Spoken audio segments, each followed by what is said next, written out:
आज की वीडियो में बात करेंगे बहुत ही महत्वपूर्ण प्रश्नों की। इस वीडियो को आप एक बार पूरा अंत तक जरूर देखिएगा ताकि आपको एक आइडिया लग जाएगा कि किस तरह के प्रश्न परीक्षाओं में पूछे जाते हैं। ठीक है दोस्तों, तो चलिए स्टार्ट करते हैं। पहला प्रश्न है आपका, एक ब्रिज को एक व्यक्ति 5 किलोमीटर पर घंटे की गति से 15 मिनट में पार करता है तो ब्रिज की लंबाई क्या है। मैं आपको सबसे पहले एक कंडीशन बताऊं कि यहाँ पर जो है वो घंटे में चाल है, यहाँ पर मिनट में है, तो टाइम आपका अलग अलग है, यूनिट समान नहीं है, तो आपको यूनिट पहले समान बनानी होगी। अब देखिए मैं आपको सबसे पहले बताऊं कि चाल बराबर क्या होता है। चाल बराबर होता है दूरी बट्टे समय। ठीक है, चाल बराबर दूरी बट्टे समय होता है। लेकिन चाल अगर आपकी घंटे में है तो समय भी घंटे में होना चाहिए, लेकिन समय मिनट में है, तो आप इस चाल को पहले छोटी यूनिट में चेंज कर लीजिए। तो देखिए चाल है कितनी, 5 की। अब छोटी यूनिट में चेंज करने के लिए क्या करते हैं, छोटी संख्या ऊपर आती है, 5 बट्टे में कितना, 18। 5 पच्चे 25 हो जाएगा, 25 बट्टे कितना, 18। 25 बट्टे 18 की आपकी चाल हो जाएगी। चाल कितनी हो जाएगी, 25 बट्टे 18। तो मैं यहाँ पर चाल 25 बट्टे 18 रखूंगा, बराबर दूरी कितनी है नहीं पता, ब्रिज की लंबाई पूछ रहा है, दूरी पूछ रहा नहीं पता, उसे x मान लेंगे। ठीक है, अब देखिए समय को हम बदलेंगे यहाँ पर। अब समय हमारा 15 है। ठीक है, समय हमारा 15 है। अब इसमें हमको हमने बदला, चाल को बदला, मीटर पर सेकंड में हमने चाल बदली, तो इसको भी हम सेकंड में बदलेंगे समय को। तो 15 मिनट को सेकंड में बदलेंगे तो 60 से गुना कर देंगे।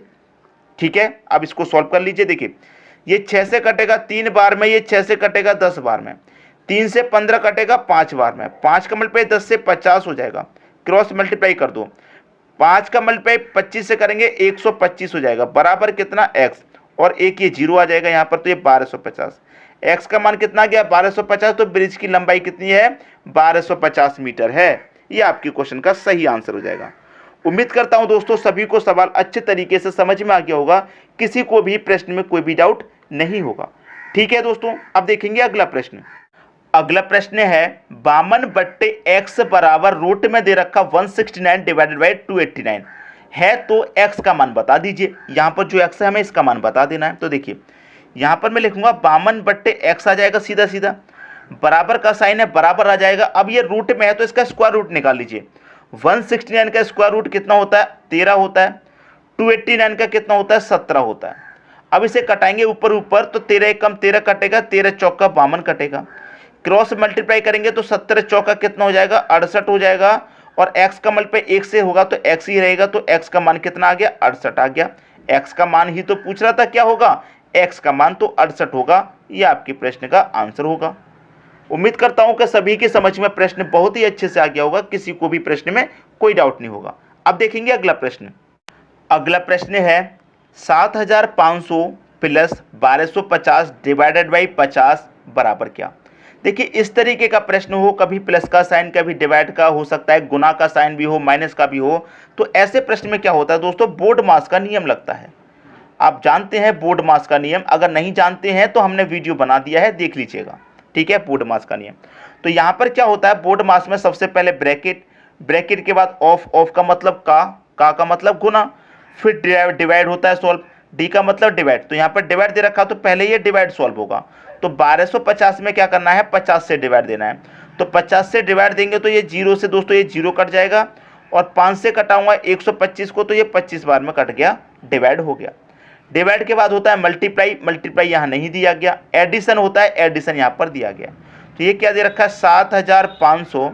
इस पूरे का सॉल्यूशन कितना आया है, 25 आया है, तो प्लस का आप 25 करेंगे। 7500 में आप क्या करेंगे, 25 जोड़ेंगे, तो ये कितना हो जाएगा, 7525 नहीं हो जाएगा। ये आपका आंसर आ गया। उम्मीद करता हूं कि सभी की समझ में प्रश्न अच्छे से आ गया होगा। अब देखेंगे अगला प्रश्न। अगला प्रश्न है 15:19 में से कौन सी संख्या घटाई जाए कि 3:4 हो जाए। 15:19, अनुपात का मतलब दोस्तों आप जानते हैं बटा भी होता है। इसमें से कौन सी संख्या घटानी है, हमें नहीं पता कि कौन सी संख्या घटानी है, नहीं पता, तो हम क्या करते हैं, x घटा देते हैं। इसमें से भी x घटा देंगे, इसमें से भी। तो अनुपात कितना हो जाना चाहिए हमारा, 3:4। 3:4 का मतलब 3/4, क्रॉस मल्टीप्लाई कर देंगे। 4 का मल्टीप्लाई 15 से होगा, 15 चौके कितना हो जाएगा, इधर लिख लेते हैं, 60 हो जाएगा। ठीक है, फिर 4 का मल्टीप्लाई x से करेंगे तो ये माइनस का 4x हो जाएगा, बराबर 19 का मल्टीप्लाई 3 से करेंगे, 19 तिरिक का 57 होता है, तो मैं 57 लिख लूंगा, माइनस का साइन है माइनस। 3 का मल्टीप्लाई x से होगा, ये 3x हो जाएगा। अब x वाले टर्म में एक तरफ ले लीजिए, ठीक है, तो यहां पर मैं x वाले टर्म एक तरफ ले लूंगा, तो यहां पर देखिए क्या हो जाएगा, x वाले टर्म जब मैं एक तरफ लूंगा तो ये माइनस का 4x है और ये माइनस का 3x। अब मैं माइनस के 3x को इधर लेके आऊंगा, माइनस के 3x को आप इधर लेके आइए, जब माइनस का 3x इधर आके प्लस का 3 हो जाएगा, तो माइनस के 4x में से प्लस का 3x घटेगा, तो माइनस का x बचेगा बराबर, ठीक है। अब प्लस के 60 को इधर लेके जाएंगे तो माइनस का 60, ठीक है, माइनस का 60 प्लस का 57 है, तो माइनस का 60 आएगा इधर आके। अब देखिए यहां पर क्या होगा, प्लस का 57 माइनस के 60 में से प्लस का 57 घटेगा, तो 3 बचेगा किसका, माइनस का, और इधर क्या है, माइनस का x, तो माइनस से माइनस कट जाएगा, x बराबर कितना आ जाएगा, 3। ये आपके प्रश्न का आंसर आ गया। ये दोस्तों आपके प्रश्न का सही आंसर आ गया। उम्मीद करता हूं सभी की समझ में प्रश्न अच्छे तरीके से आ गया होगा, किसी को भी कोई समस्या नहीं होगी। अब देखेंगे अगला प्रश्न। अगला प्रश्न है n+1 का HCF निकालें यदि n प्राकृतिक संख्या है। n क्या दे रखा है दोस्तों आपको, प्राकृतिक संख्या। प्राकृतिक संख्या क्या होती है, 1 2 3 4 5 और ये चलती जाती हैं, ये हमारी प्राकृतिक संख्या होती हैं।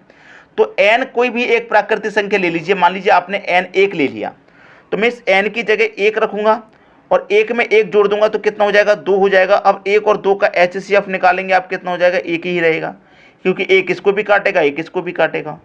अगर आप n 2 ले लेते हैं तो n की जगह 2 ले लेंगे और 2 में 1 जोड़ेंगे 3 हो जाएगा, 2 3 का HCF क्या हो जाएगा, 1 हो जाएगा, क्योंकि 2 से ये कट जाएगा, लेकिन ये नहीं कटेगा, 1 से कटेगा। कोई और संख्या ले लीजिए, मान लीजिए 4 ले लिया आपने, इस बार 4 ले लेंगे n की जगह और 4 में 1 जोड़ेंगे 5, तब भी HCF 1 आएगा।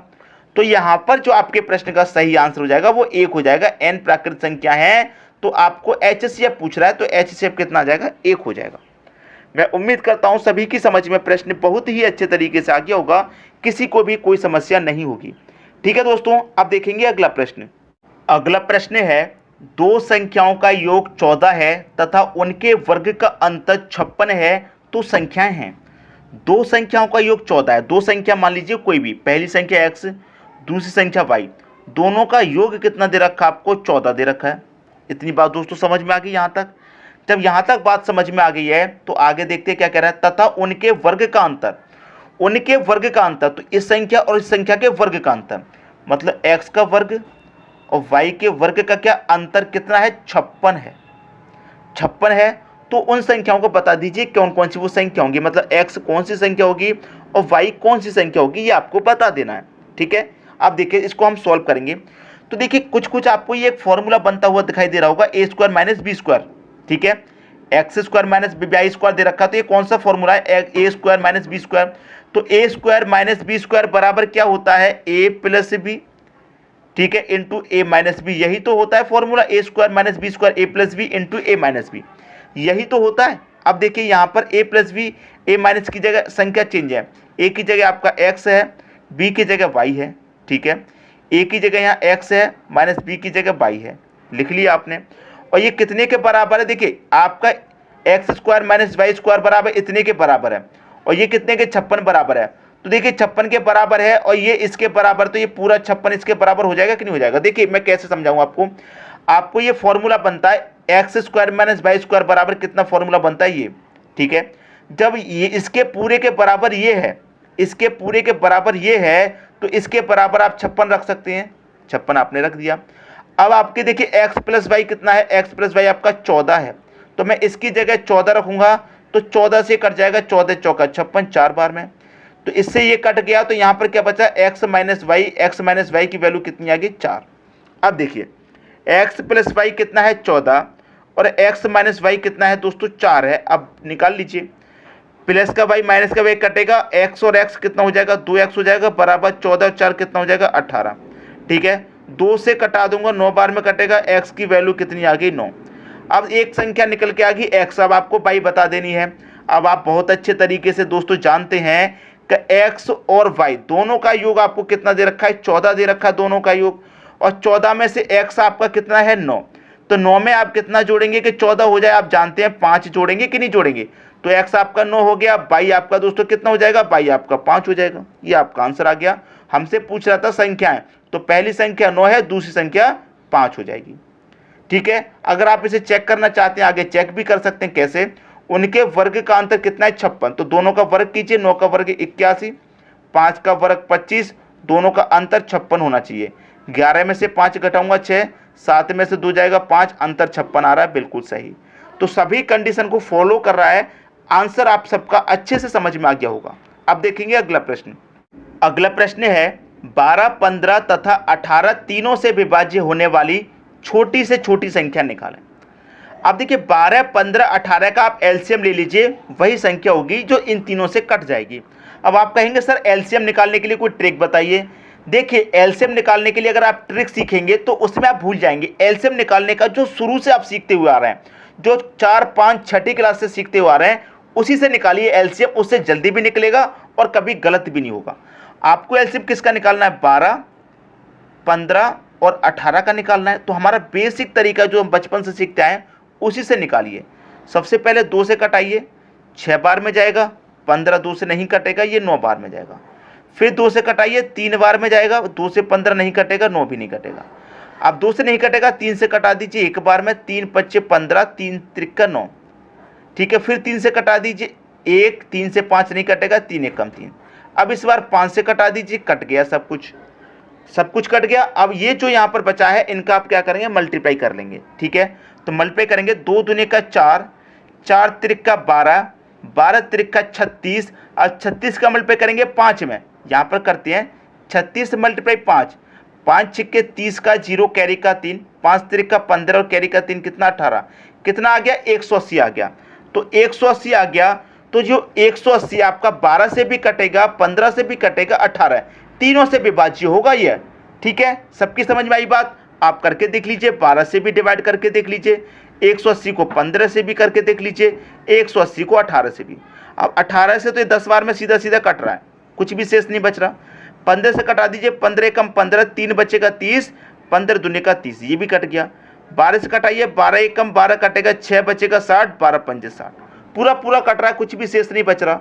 तो एलसीएम निकाल लिया, वही आपका आंसर हो गया। उम्मीद करता हूं दोस्तों सभी की समझ में प्रश्न बहुत ही अच्छे से आ गया होगा, किसी को भी किसी भी प्रश्न में कोई डाउट नहीं होगा। ठीक है दोस्तों, वीडियो देखने के लिए आपका बहुत बहुत धन्यवाद।